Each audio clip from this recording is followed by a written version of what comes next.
শ্রদ্ধেয় হাদি ভাইকে যেভাবে তারা করে ইন্ডিয়াতে পলাতক আছে, সেই বিষয়টা হচ্ছে আমাদের মোস্তাফিজও যদি যায় সেক্ষেত্রে তার জীবনও যে হুমকি নাই এমনটি তো বলা যাবে না। মোস্তাফিজ তো আমাদের বাংলাদেশের গর্ব এবং সে ধারাবাহিকভাবে যেভাবে খেলে আসছে এটা বাংলাদেশের যে সুনাম সবসময় সে ধরে রাখে।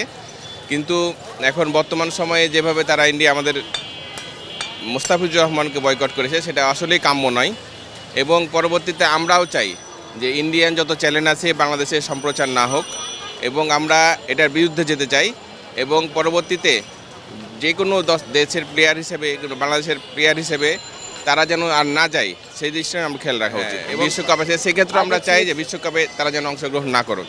সেক্ষেত্রে এই জিনিসটা যদি ধারাবাহিকতা বজায় রাখা যায় তাহলে আমরাও এক সময় এগিয়ে যাবো ইনশাল্লাহ।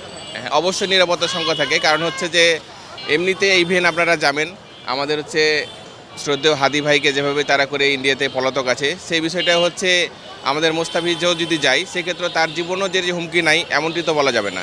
সেক্ষেত্রে আমার মনে হয় প্রত্যেকের জায়গা থেকে সচেতন থেকে না যাওয়াটা বেটার। মুস্তাফিজ একটা ওয়ার্ল্ড ক্লাস ক্রিকেটার আমার মতে।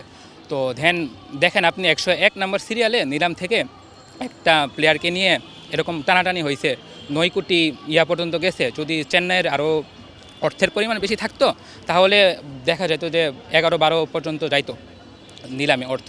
তো আমার মনে হয় কলকাতা ক্রিকেটের মধ্যে ধর্মীয় ইস্যু, এবং আমরা সবাই জানি যে মুস্তাফিজ সবচেয়ে নম্র ভদ্র একটা ক্রিকেটার, মিডিয়ার সাথে অনেক কম থাকে, কোনো বিতর্ক নেই।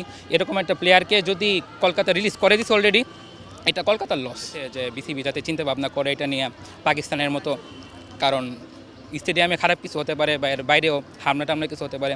আমাদের সব ক্রিকেটারের নিয়ে একটা নিরাপত্তার ইস্যু থাকতেই পারে, এটা বিসিবির চিন্তা করা উচিত।